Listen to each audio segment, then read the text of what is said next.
It's better to find out that maybe IB is not for you at the start, and you realize, oh, I need to restart everything again. Which Big Four firm, in your opinion, is the best?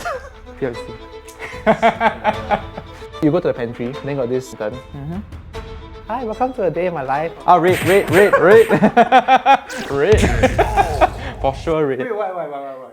That's right. Wow. Hello, welcome back. Today we are sponsored by nobody. 就是您. It's quite uncanny. That's quite cute. Honestly. it. Unfortunately, we have no sponsors, but hopefully, maybe one day. Hello, arigato, please. Hey, choose one sponsor at a time. Arigato. Anyways, yay! Today we have Wei Meng with us today. He's going to talk about his experiences at the Big Four and then in investment banking and then his exit. Yeah, so maybe you want to give a brief intro of yourself first. I started my career in PwC's corporate finance team. I was there for about 2 years under the graduate program, and then I moved over to Stanchart, to do M&A IB Best bros.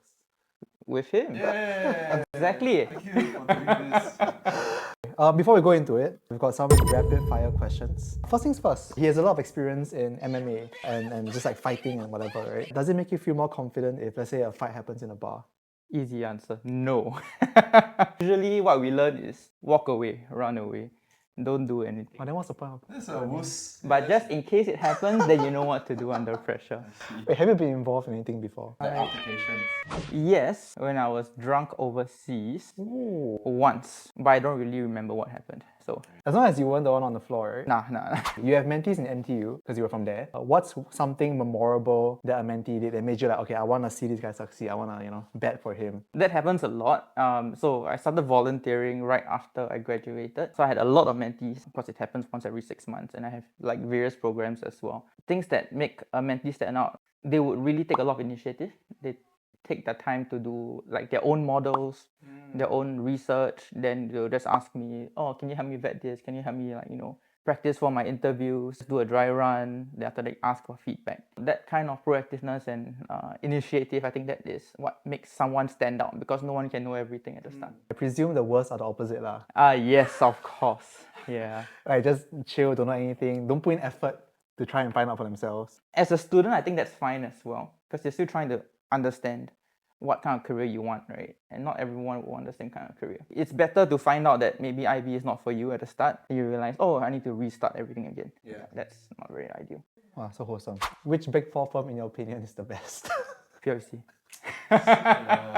They have a long list of deal flow, wide range of deals, really strong in terms of experience that you can gather there. And because of that, I would say for sure, PwC is the best out of the Big Four. But I might be biased. Leaving the door open. The door is wide open now. Wide open. Okay, last question. Which finance meme account is your favorite? I'm sure you follow a few. WSO forums. Okay. Any stories on like intern fails or analyst or associate memes, everything there I will read, then I'll forward to all my colleagues. Hey, that's the best kind of colleague, man. That's right. Yeah, let's take it one step back. Back when you were still a young little boy. I mean, you're still young, but why did you enter NTU Accounting? And also, why finance? So it's a bit of a long story. My stance in a career from young is always choose something that you think that you can do and then focus on it. Then once you're good at it, you can enjoy it. When I was choosing my courses, I just decided, okay, maybe I'll try finance. I looked at the course curriculum, the modules. I realized that, okay, for finance, there are a few things that you need to kind of excel in. It can range from accounting, your basic banking, business. During my course in 3 years in NTU, I just decided to try everything else under the sun before I have my final internship to convert into finance. I tried the buy side, I tried tax, programming. That's so interesting because I feel like a lot of kids going in now, like, they have no idea what they want to do. They end up in finance just because it's like everyone else is doing it, right? You seem to actually have like taken the internship for what it's meant to be, which is to really explore and try out things. Most of the time, people would year 1, you do an internship at Big Four. Year 2, you do boutique. Year 3, it's a very strict path and it's popular because it works. Right? But I decided that might not be for me. I think the difference is that I enjoy the things that I do. And because of that, I don't find it tiring. Because you're looking forward to what you're going to do the next day. Okay, and what do you like most about what you were doing, M&A, finance, to choose that over like Python or whatever? I feel like there is a growth to it and I could excel in it. And that was it. It's not about finding that calling. It's about creating that calling. That's how I kind of see it. Deep. What Yeah. the fuck? Okay. Yeah, I like this. No, but you founded the NTU like corporate banking club, right? So how come you decided to start this whole new initiative? Two reasons. I had a friend that co-founded this with me. When we look at banking in general, we realized outside of M&A, outside of very popular kind of departments that usually people go to, there's a lot of different functions, and that's not covered in the existing NTU clubs. We thought that there was an opportunity there to actually develop that kind of community or network in NTU. So we did it, and also because I was bored. So I thought I could do something as well. Let's talk about your first full time then. You said you were supposed to intern there, right? Yes. So how did that happen? How was the experience? With all finance, corporate finance, IB internships, you need to network. Yep. You need to speak to the team there and kind of understand how the team works, how the dynamics are, the deals are. Before that, I did my due D, spoke to some people there, tried to have some coffee. Then once I landed the internship, it was supposed to be a summer internship. COVID happened, became winter. Usually, winter internships are really short. Yeah. They eat into your school term as well. So your first 2-3 weeks in January will usually be still interning while balancing studies. Most of the time, the full-timers are also winding down a little bit. But if you do show initiative and show that you're keen in pursuing this career, that's not going to stop you from actually getting the exposure. Yeah, and so through that you found out that you like the role, you like the work enough, Yes. and you like the team and the culture. That's the most important, because if you don't like the team or the team doesn't like you, you don't get the opportunities, you don't get the exposure. You don't enjoy your time as much, and then that affects your long-term sustainability in the role. So what do you like about the team? No, I'm curious, like, what is it that people find important about their workplace, right? How will you gauge it as an intern? Whether they are willing to teach you, whether they are able to teach you as well. So what are their experiences like? Where have they been? What kind of deals have they done? And whether are they holistic? It's not just about the work, right? It's also about why are we doing such things? How can everything plays a part? And that's something that they guide very well as well. Okay. Just simply, could you summarize what you were doing at PwC back then? In corporate finance, we are basically doing the same as a normal M&A investment banking advisory firm. You would do your trade sides, your sell sides, your merger advisory. So broadly speaking, company wants to acquire another company, you want to buy a lemonade stand. That's the example he gave. Then you come in to advise on that deal, right? To say how much it's worth, how you can structure your deal, all that. Exactly. Of course, the basic difference is that there isn't a financing team, there isn't a bank part to it. So they can't lend you money to do the transaction. Okay. Yeah, you are purely there just for the advice. There will be some differences across maybe the different big four or different advisory firms available out there. Sometimes they would include in IFAs or fairness opinions. Usually when you do like listings, for example, you need to have an independent valuer attached to it. So that's your IFAs. Then of course there's the other element that Big Four usually would try to sell, the full deal suite. Yes. So that includes the due diligence sections, that includes the valuation sections, and then that's the one-stop shop that they usually talk about. Maybe and also for benefit of the audience, we can touch on each of the different departments at Big Four. Maybe in terms of a career as well, how somebody can view Big Four as an opportunity. The different departments in like a Big Four deal advisory side can help if you look at it at a spectrum. You have your CF that deals usually with the entire deal spectrum. You have the valuations team, could be for the start where you're looking at valuing the company, helping with the modeling work stream. The end where you look at more the SPA side of things, or you can do legal disputes as well. Sales and purchase agreements. So that's when you try to consummate the transaction by writing it in a definitive file. Consummate. Yeah. Then you have the due diligence side, so where you have the FDD teams or respective whatever due diligence that you need to issue reports. One thing that usually the Big Fours will have as well is this team called the M&A operations team. That's usually done at the end. Once the deal is done, what happens after an M&A transaction has been closed? So they help operationally. Yes. Is it the one that fires people? I don't know about firing. I know about integration. It's called post-merger integration. My bad. So banks won't offer that full suite of other things, like all the, what is it, the FTD, the tax diligence, whatever. Yeah, because it's a difference of like business model. That's not what they do. They focus on the advice, they focus on the finance. So like, why was it something attractive to you? I think the scale of where their presence is at. In PwC, we have offices, let's say in Singapore, in Indonesia, in Malaysia, basically all the other key regions in Southeast Asia. So when you do transactions that is cross-border, which happens most of the time, you will always be working with a team there as well that knows the local M&A jurisdiction, the local markets, how it works. And then you learn a lot from that process as well. Correct. Yeah. So that's That's the difference. Just get a free business trip lah. Learn a lot from the process. You do get business trips as well. That doesn't stop you. Yeah. Fair. Business trips are not good. No? Business trips are, they're so overrated, but Anyways. you can ask Wei Meng, he had a very interesting business trip to Philippines earlier this year, right? Yeah. He got driven like 6 hours to some like mountainous region or something. Wait, why? To DD the company? Yes, to do some work there, look through the company, and it was interesting. The worst I've heard is we had this colleague, he had to go for like a trip to Africa. So they drove him in an armored car. Yeah, no, there's like certain like armed conflict around the You region. need security guards there. Yeah. I wanted to go for that trip actually. Really? Yeah, but too bad I was on MC, so I couldn't go. I see. It's very strategic. and Medically certified, not able to travel. not able to be an armored car. Okay, I guess so that's mainly the difference between at the IB versus at the Big Four, right? What you mentioned, the range of services they provide. Yeah.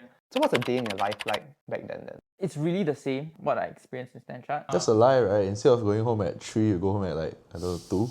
The hours are similar. Definitely better because again, it goes back to business model. But day in the life, you really do the same thing. Meetings with your clients, you have internal meetings to huddle, your decks, presentations, pitches as well. You do your Excel models. Exactly the same. You get to speak to clients. It's just that the team is generally bigger in terms of the deal team. So you have more people to collaborate with. Interesting.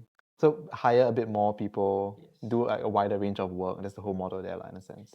Yes, because everyone knows in finance the turnover is high. This is my own opinion. How they kind of circumvent that is they hire more people so that when people leave, it gets cushioned. And I think that's also one of the reasons why compensation-wise in banks it's better because you're splitting that cost base across more people.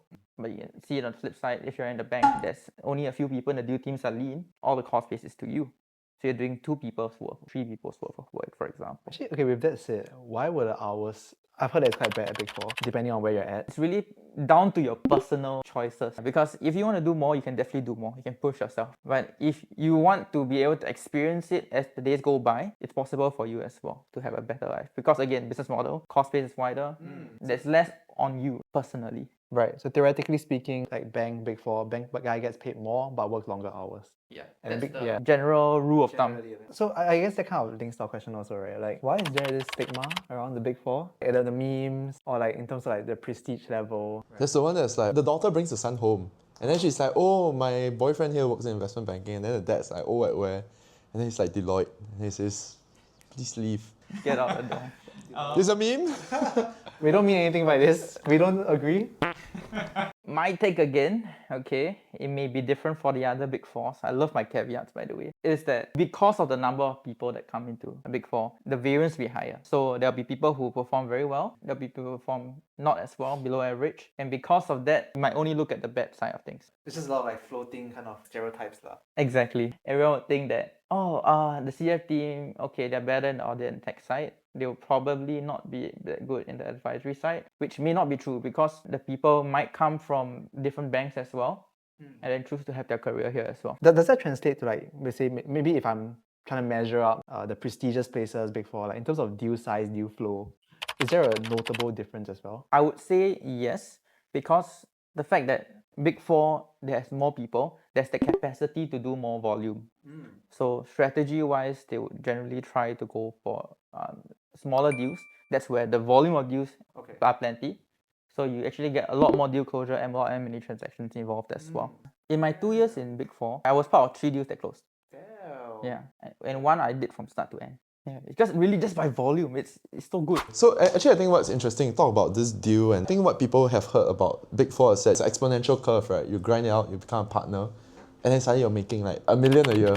Is it true? Or is it what you've seen? That's what my impression is as well, that partners, or at least the senior levels in Big Four, are actually very comparable, or if not better, compared to MDs in banks on a similar seniority basis. Again, it goes back to business model, it goes back to cost base. It's just different ways of approaching the same M&A market. You can deal with the middle market and upper middle market side, or bank it all in like 1-2 mega deals, or you can deal with the lower side, and in a way you can say it's more guaranteed, right? So have you ever thought about staying at Big Four and grinding out to be a partner? Definitely, that was part of my initial kind of view. I think that kind of teased it back to why I left PwC. Okay, I think we're moving on to that point. Hey. Yeah. Ah. Perfect segue. Yes. Not planted. Yeah, why the jump from Big Four to IB 2 years on? Hey, he's gonna correct you. It's not Big Four to IB, it's a Big Four to another house that does M&A advisory. My bad. Hey, I wasn't trying to say that, but sure. But yeah. It's really because of two things. Firstly, most like jumps or moves to different places really come from your network. Back then, I had a senior that left PwC to Stanchart. She reached out to try to get people because they were expanding. And then from there, I heard about the role and tried. And then the other side of the coin is, I felt like in PwC, of course, based on the kind of deals that you do, the sectors are different compared to, let's say, if you were to go to a bank that focused more on infra. Stanchart focused a little bit more on infra when I initially applied. I felt like I can learn a lot more there because sometimes infra deals are more technical. It's more modeling intensive. And I feel like at the junior level, that's a skill set that you cannot forgo. You need to kind of build up your base, your skill sets, and then build up from there as you go senior. So I thought it was a good opportunity, and that's the jump. Interesting. So like a learning opportunity, and then the opportunity also presented itself from your senior going over. Hey, you're missing the most important point. What? So we live in a capitalistic society. Oh, nice. Was that part of just the considerations? Oh, for sure. For sure. You definitely want to be well compensated for the work you put in. Costs. Cost-based distribution. I guess it mix of everything you mentioned, right? So like the pay, the scope of work, and also just the fact that the opportunity presented itself in some sense, right? But how do you manage that transition, right? Because I'm sure it's not the easiest jump to make. And then you have to leave like all your previous contacts, your network, your systems and everything and go somewhere completely new. For sure. Every jump will be difficult. I always had that view that we have to kind of prepare for everything, right? So in my 2 years, I do try to train myself to be a bit more receptive to more work. So when the transition happens, right, it's not that jarring in terms of the work hours, in terms of intensity. But of course, the work styles of the different people that in the new place will be different. So that's the adjustment period. And usually we expect maybe 3 to 6 months of adjustment period, which is true for me as well. Of which he spent 1 month in the hospital. So he came in, when he joined, right, that was like, oh, this new guy, right? Hey, 2 weeks. 2 weeks. 2 weeks. And then I think 1 or 2 weeks in, suddenly this guy goes off for MC. He's like, I have a hole in my arm. What? So what does this guy on? Yeah. Yeah, so I went to the A&E because there was a cyst that grew. So it's literal hole in his arm. Yeah, but to cover for him in that 2 week period, I was like, wow, this new joiner come in, give me all his work, then go off take MC. I can't control things like this. See, this is part of the transition period, I get used to that. So Wei Meng, actually, he's one of the most organized people I know. His email is half of it is automated. And then he Like your sorts rules and all itself. that. I only have one rule for news. Everything else I do it manually. It's just that it's shortcut. I try to have a different systems that I pick up in PwC as well, where your inbox is supposed to be empty and then it's seen as a to-do list instead. So once it's done and checked off, everything's gone. I love that. Then my desktop's always black so that if I work at night, my eyes don't get sore. And then desktop's always clean. There's only 3 folders: active, deals, pictures, and then personal, which handles all my claims. Then all my claims is always sorted by month in an Excel track, so nothing's lost. He's crazy, bro. It's so that if I ever need anything, I always know where it is. Yeah, that's fair, that's fair. You know, That's it's a very important. cringy, what's your favorite Excel formula? You should ask him. Try it. Yeah. What's your favorite Excel formula? It's F5, Alt S, OX. F5? I don't know what F5 does. F5 is refresh, right? No. I only know F1, ask for help. From my understanding, it's quite a tough jump to make, to go from your Big Four side to something more prestigious like your banks and all that. So yeah, is it common? Is it rare? And why is that the case? I would think it's common if that's in your mind already, because then how you spend your time in a Big Four will be very different from someone who doesn't really want to go to a bank yet. How you approach the deals, how you approach your learning, how the intensity all kind of feeds into it. And I would say, yeah, the transition will definitely be difficult, but it's not uncommon. It's really how you want to approach it. So basically, if you spend the 2 years kind of prepping yourself for that next jump, then you kind of sets you up for it. Yeah, or if you focus on really trying to maximize your learning already, even if you don't think of jumping, that's an option for you regardless. And I guess the flip side is that if you want to, you can just coast through your days at Big Four. Yeah. Just be like a middle bucket. But that just limits your options in the future. Yeah, but it kind of applies anywhere, so yeah. But anyway, the transition isn't just the work and intensity, it's also the whole culture and it's bank to bank. So working with him, it's different. In a good way. Yes, Okay, but genuinely speaking though, how's the working culture different? I feel like when I was in PwC, it was a lot more wholesome. Hey, okay. But I think in a bank, once you start working really late hours, your brain automatically switches off, your filter switches off, everything becomes uncensored. So I hear a lot of things that are honestly quite humorous. Alcohol is a social lubricant. Yes. We had this depression period where him and another colleague, they finished like one bottle of whiskey every like 3 or 4 days. Wait, neat as in no ice. No, I just need. And somehow our work quality was so much better. Hidden life hack. I don't regret, and I enjoy both sides. You know what I mean? It's just different. But you said PwC is a bit more family friendly lah in a way. Yeah, you can say that. Yeah. It was family friendly when I was there. Okay. I guess the work also changed, right? Because now you said now you're working on more infra deals, more modeling intensive, the frequency is a bit lower. And how was that transition in terms of the workload? The core fundamentals of, let's say, how to approach a model is the same. It's just that the responsibility that you hold might be higher. I think that's why during interview processes, when you move from Big Four to a bank, right? They will always ask you two things, and they'll keep pressing on two things. One, what's your motivation? Two is, what are your hours like? Because they will always need to know this. Then they know that once they hire you, they are okay to train you because you will stay. You're not going to get shell-shocked and then leave. Okay. I think one of the first few things that he told me about his interview process was they kept questioning his motivations. Like, why are you coming in here for? Yeah. Like you really want to suss out and make sure that this guy can take it and is here for that grind lah, in a sense. The worst case scenario is they go through all the hassle of HR and admin, hire you in, only to realize this is not for you. Then they have to redo everything again. Maybe on a more technical note, say like maybe engaging with like potential investors, maybe like taking a lead on like diligence, reading through the reports. Would you say that's something that at a bank the responsibility was a bit heavier than what was there at PwC?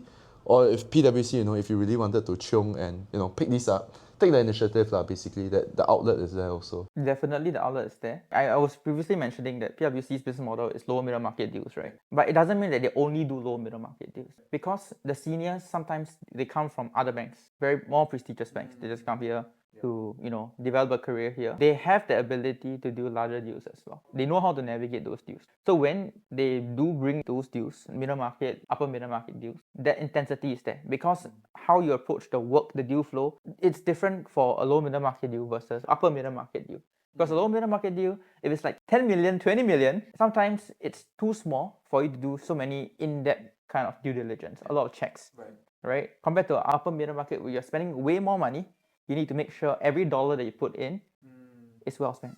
That avenue, that outlet is there in the Big Four. Well, of course, it depends on the Big Four. It depends on your partner and the deals he brings in. Yes, basically, exactly. Right? Anything we have done differently on the journey so far then? No, so far, no. I wouldn't have done anything different. It sounds very intentional, all your steps you've taken. The trick is to not regret anything.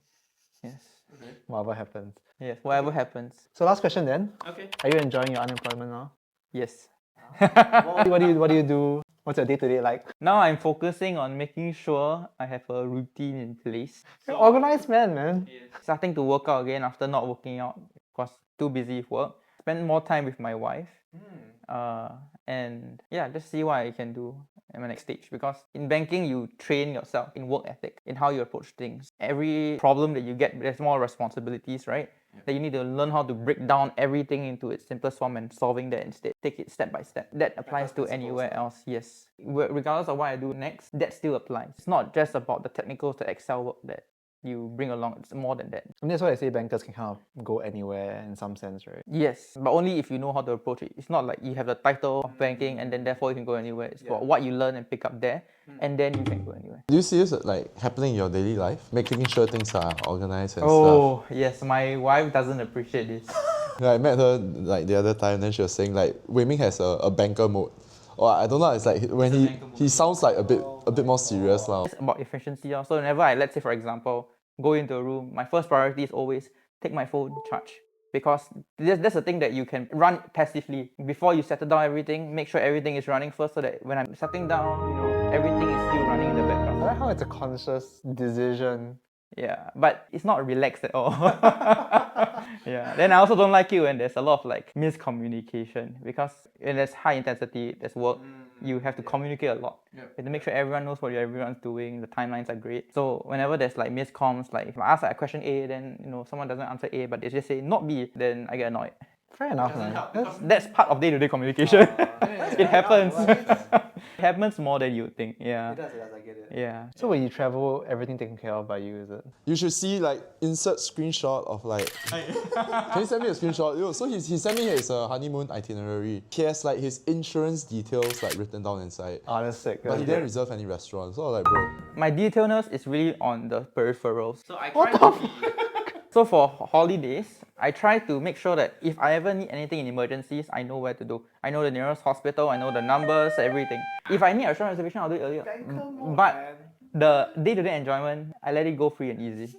But if I suddenly say, I need to take a train, I know where is it, how much, everything. Oh, you'll be a good travel buddy. It's a balance. You'll be a good travel buddy. I like that. Okay. For our young chaps and chapesses, is that a word? Watching this, Chapets. what skills or traits do you think will make someone crush it in corporate finance, IB, maybe just corporate in general? Resilience, I guess. Knowing that it takes time to develop skill sets and you need to be able to put in the hard work. Being deliberate, so it's not just about hard work sometimes. Some skill sets, let's say communication, EQ, how you talk to people, that is something that you need to be more deliberate about, because I can spend 5 years in the same thing. If I don't be deliberate there, you will not pick it up. So we say being deliberate, you mean like really like reflecting on the interactions you have, how the person viewed you, did they laugh, did they not laugh, Yeah. that kind of thing, right? Hey, I get it, because it's something I'm working on also. Another thing is to be teachable, because at the start you really don't know anything. You won't know everything under the sun. As an intern, you definitely don't know anything. As a junior, there's always more things to learn. All the way up, let's say to partner to MD, there's always things to improve on. And skills are different. To be able to learn from people and have people want to guide you as well, so that you can improve. So being like that mentee that you talk about at the start lah. Yeah, because it doesn't just apply to like a junior level. It applies to every stage of your career. Yeah. I guess on that note, what's your dream intern? What's your best intern experience? They're very prepared. They bring notebooks around so that you take notes. Yeah, write down so that you don't have to repeat. They know where to find you. You realize I didn't really talk about technicals, because to me, those things can teach. So it's really those soft skills, communication skills that bring someone to a different level. If I kind of try to encapsulate that, is it like making your life easier, right? So that they're responsive, they're there, you don't have this kind of communication error. Honestly, for intern, I feel like they don't necessarily have to help improve your life. It's a bit more two-way, where the first few weeks you're really just training the guy. And that's where his whole being that absorbent sponge, I think is quite important. Then thereafter it's the performing part. They're not which going is- to make a life easier. They're just trying to not make a life that hard. Because it's always going to make a life harder. Having a junior to teach is always adding more to your workload. Because even if they do, right, you have to check. It's always a net negative. And checking is worse actually. Yeah, checking is way worse. So their job is to have the net negative lower. Okay. I think after we both got promoted to associate, I realized that honestly as an analyst, the moment you do right, you just check like once and like Fuck it. send out. Yeah. Not my problem anymore, but as in become more and more senior, then you're the one pressing send to the client, right? So then the onus is on you. I think in general, there's a lot of SOCs 1-2 years in looking to make a shift. Usually at a discount also. They cut your rank, they cut everything. What are your thoughts? One on like how should you How should you think about think that about exactly? it? I think know your worth. If you feel like you don't want to be discounted that much, you need to communicate that and fight for that. But generally, a discount is kind of implied, because there's always that supply that wants to go over and the demand is lower. So you're always at a disadvantage negotiation-wise. But at the same time, you can see it as a positive, right? Even with the discount, you have more experience compared to the people at the same level. So therefore, you are in a way seen as quote-unquote better, because you have the experience, you have the skills that someone without that 1 year experience, 2 years experience behind you doesn't have. But with that also comes higher expectations also lah. Yes. So both ways lah. Correct. Yeah. So just make use of that, because it generally works in your advantage if you know how to play it right. Very cool, man. Just do the mini games, Yeah, right? let's play a mini game. We're gonna play a little mini game with this guy for the behavior of interns. So basically, we're gonna list out situations and then you see how you feel about it. Okay. Brings a mechanical keyboard to work. Green. Okay, brings a MX Master 2. 2 and 3 is fine. I love the MX Master. Anyone working at Logitech, please reach out. We love Please. it. I always have it in my bag also. It shows that you know what you're doing. Wow. Okay. For some context, the whole office uses mechanical keyboards. Oh, are you serious? It's a cacophony of like sounds. Oh, that sounds disgusting. So when you hear someone senior walking past, you just What if they do all the keycaps? Like they got anime waifu on the keycaps. oh, then that's a red flag to me. Yo, Okay, so to me, okay, I need to explain this. Okay. If you're senior enough, that's fine. But at the junior level, you need to be professional. Okay, take screenshots of live Excel models for their own reference in the future. Red flag. If you're good enough, you can do it yourself. This guy gyms with you, but every time you up weight, right, he will plus one more on you. White flag or orange flag, it doesn't matter. No, it's a red flag. The intern gyms with you means he's too free. Oh right, he shouldn't even be there. Use ChatGPT to generate a report. I mean, it's very obvious when someone uses ChatGPT for the responses. But if it's very obvious and it's okay, I guess it's orange, I guess. It really depends on how you use it. Then I might as well hire ChatGPT and just do it myself. The whole idea is for them to experience and think about it. If they want ChatGPT to think for them, then there is no need for the analyst or the intern anymore. Interesting take. Yeah? I think that's why they're You go to the pantry, then got this intern. Hi, welcome to a day in my life. Oh, red. Red. For sure, red. I'm generally more quote-unquote traditional. Everything needs to be professional. You're 28, bro. To me, it's about the impression and whether it affects the team, right? So if you're in the pantry, there are colleagues walking by, it affects. But if you're outside, do everything, yeah. Whatever you do in your free time is up to you. But in the office space, professional. You just need to be careful of like what your seniors' views are on these things. Yeah. And play it safe lah. Okay, last one. Guy calls himself a deal junkie. Ah, red. Career banker. Oh no. But I do know people who call themselves career bankers though. No way. I have a whole list of other red flags. The more I saw those red flags, I was like, there's more. It's more like what? If they come to work later than the analysts or leave office earlier than the analysts. Oh, wow, that's traditional. Traditional. Yeah. If you want to leave earlier, gotta ask. That's fine. But if you just leave without saying anything, which I sometimes do see some of the Gen Zs Oh, really? You just walk out? do. If they try to speak too informally to people, especially seniors, yeah. Bro, let's risk the client up, man. I think a big thing is cursing in office. Cursing as well. It's quite a no-no. Oh, really? The stereotypes are the way around. No? That's the thing. My view here, right, is as a full-timer, you can do whatever you want because you've proven yourself in a way, quote-unquote. Okay. But as a junior, people don't know you. The seniors don't know you. So when they have the view of you that you don't know how to control yourself and act professionally, then they will kind of cast doubts like, okay, if I bring him in front of a client next time, will you be doing this? Okay, what if he goes down to buy coffee, but he doesn't offer to buy for the rest of the team? Like he tell you, I'm going to go buy coffee. Then he just walks off. I know how this will look, but to me it's a red flag. If he refills his water bottle and he sees that the water bottle is obviously empty and he sits next to you and he's like, I'm going to refill my water bottle, and he walks off. Red flag? Red. If I'm refilling water and then I walk past and then it says, here's my water bottle, Oh, okay, I think that's a bit. that's a red flag too. Oh, is it? Because it happened before. And it's not to me, it's someone senior. Oh, wow. Like what level? Huh? That's right. Wow. But if they like follow you along, that's fine, right? They say, Yeah, that's fine. Yeah, of course. Oh, yeah. that's fine. No, that's actually smart. It's smart yeah, because you get like FaceTime. Yeah, you get a talk. Just a small little interaction, Yeah. like social lubricant. Tough to be a good intern, man. Yeah, because interns, you're not supposed to be Oh, you just impressing. Yeah, you just don't screw up.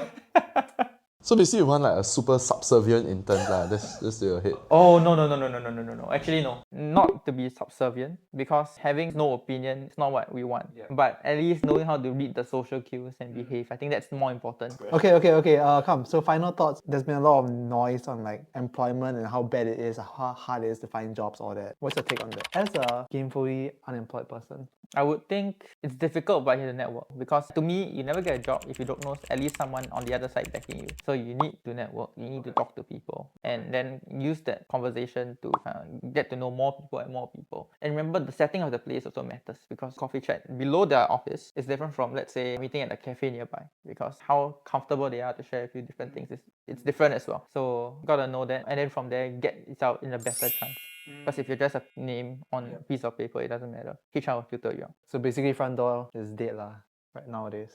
It's a lot tougher lah. Yeah, because so far everyone I heard at least knows someone on the other side. You're gonna get like 10,000 LinkedIn like But he's not on the other side anymore. requests.